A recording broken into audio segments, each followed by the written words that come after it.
Hi everybody. So today we're talking about motivation and goal setting, and of course the big question here is, how do I motivate myself, or how do I become motivated? Well, there's 5 things we're going to talk about today. The first one is thoughts, goals or aims, mental attitude, commitment, and of course support. So when it comes to thoughts, we either have positive thoughts or negative thoughts. Negative thoughts can be viewed as the obstacle to becoming motivated, whereas positive thoughts are the fuel, that which gets us motivated. A good example to be used here is a car. If we have the brakes on the car, that symbolizes negative thoughts. In other words, negative thoughts prevent our car from moving. Whereas if we let go of the brakes and we put in high octane fuel in the car, that symbolizes positive thoughts, that which gets the car going. So the question, of course, is how do we get a positive mindset? Well, the first step would be is to recognize your inner dialogue or your self-talk. So all of us have a little voice in the back of our mind telling us certain things almost every waking moment of the day. And I think you might be surprised that once you recognize your inner dialogue, how much of that is negative. In other words, how much negative things are you telling yourself? A good example of this would be that if you're studying a very difficult chapter in your textbook, or perhaps you're studying for a difficult exam, it's easy to tell yourself, I'm not good enough to study this. I'm stupid. I'm going to fail my exam. Why did I even come to university? Now that we have identified our negative self-talk, let's turn it around. In other words, why not tell yourself, you know what, this work is difficult, but I do have the capacity to get through it. Or I was accepted into university, which means I'm good enough to study for this exam. So you see how easy it is to turn your negative self-talk into positive self-talk. And as you do it more and more, it will become a habit, and eventually that little voice in the back of your mind will constantly be telling you positive things. A last tip I want to give you is to surround yourself with positive people. In other words, people that give you positive messages. A good example would be if you have a roommate that's constantly negative, it's very easy to become negative yourself. If your roommate is constantly complaining about the work that they have to get through or how difficult the work is, it becomes easy for you to believe that the work that you have to do is also difficult. If we turn that around and we have a roommate that is very positive, it becomes quite easy to get caught up in their positivism as well. And it's easy then to view the world from a positive perspective. So be very mindful about the people that you surround yourself with.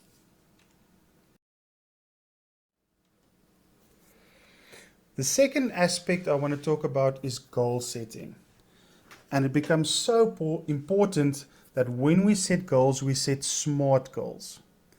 In other words, a SMART goal is something that's specific, measurable, achievable, realistic, and time-bound. So let's use an example. If you had told yourself your goal is to get 70% in your first year, in other words, a 70% average. Is this goal specific? Yes, of course it is specific. You need to get 70% average. Is it measurable? Once again, yes, 70%. That is the measure. Is it achievable? If this is a goal of yours in the beginning of your first year, I would say it is achievable. If you decide to get 70% average in the last semester, this might not be so achievable. Then of course it has to be realistic. If you received a 40% average in matric, and now you want a 70% average for your first year at university, this might not be such a realistic goal, and you might have to reevaluate your goal. Then, of course, lastly, it has to be time bound. You have to give yourself enough time to reach your goal. This acronym of SMART can also be applied to long-term goals. In other words, where do I want to be in 5 years' time or 10 years' time? And once again, all these measures are specific, measurable, achievable, realistic, and time-bound, can also be applied to your long-term goals. Keep in mind that research shows us that people that have very specific or tangible goals, in other words, they've written down their goals, or they have created a vision board, they become very successful in life.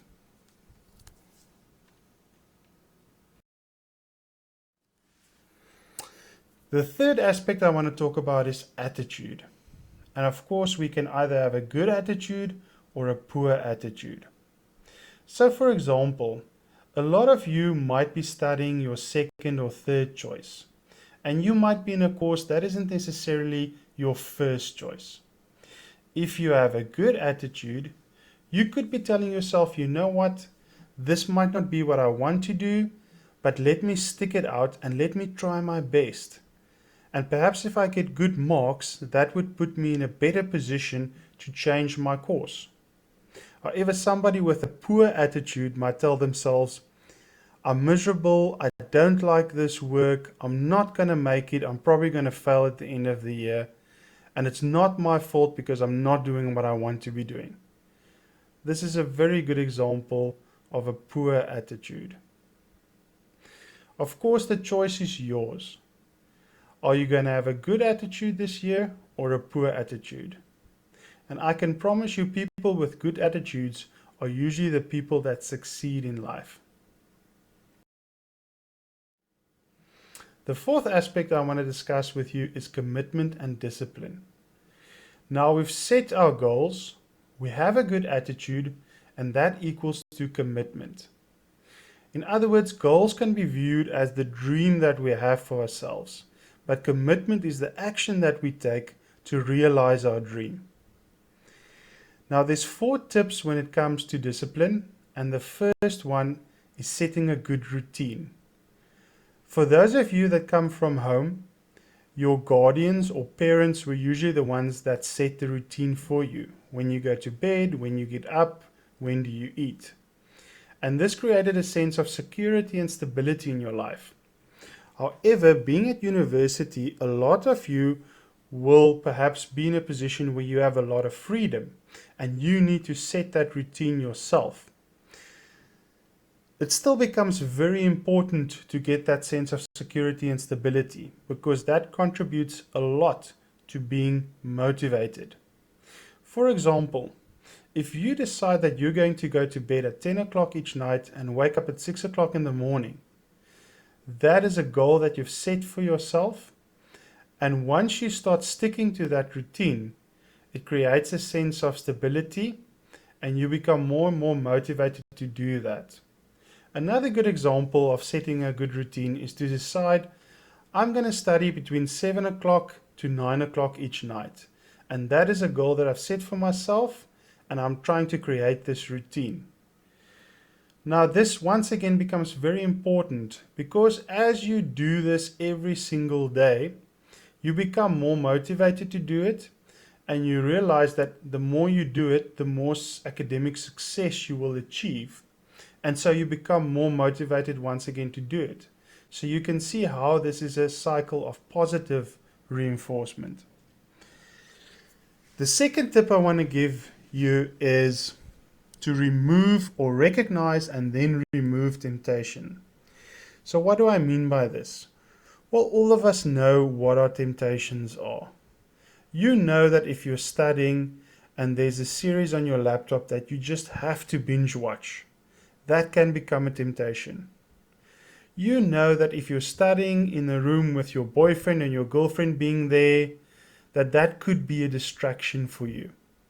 So once again, recognize your temptations and try to avoid them or remove them. The third tip I want to talk about is reward. It's so important to reward yourself because you're training your brain that once I've worked hard, there's a reward waiting for me. So for example, if you study from 7 o'clock to 9 o'clock each night and you only go to bed at 10, why not watch a series or an episode of a series between 9 and 10? Or why not visit with your boyfriend or your girlfriend between 9 and 10 as a reward for your hard work? And then the last tip I want to give you is to forgive yourself. And what do I mean by this? Once you start creating a routine or trying to get into a habit, it's quite normal and sometimes easy to fail, especially in the beginning. The important part is to not give up. And this is what I mean by forgiving yourself. Once you fail, please forgive yourself and then tell yourself that I am going to continue. I'm going to pick myself up and I'm going to continue and I'm going to go forth and try and set this routine for me. I'm going to be committed. I'm going to be disciplined. And then the last aspect I want to talk about is support, or our support structure.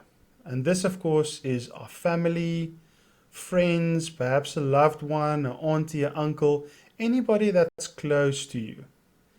Now, thus far we've been talking about how you can motivate yourself. But often the people closest to us are a great source of inspiration or motivation for us. And it's so important that we recognize our support structure and make use of them. Especially now that you're in university, you might be far from your family. So why not phone them and tell them that you're feeling demotivated? If you have a boyfriend or girlfriend, talk to them about your lack of motivation. Maybe you have some good friends that you know will cheer you up and keep you motivated. I hope that you've enjoyed this video and that you are feeling very, very motivated for the year. I want to urge you to please contact Student Counseling if you need any more information or if you feel that we can help you with anything. You can contact us at student-counseling@cput.ac.za, or you can phone us at either the District 6 campus or the Bellville campus.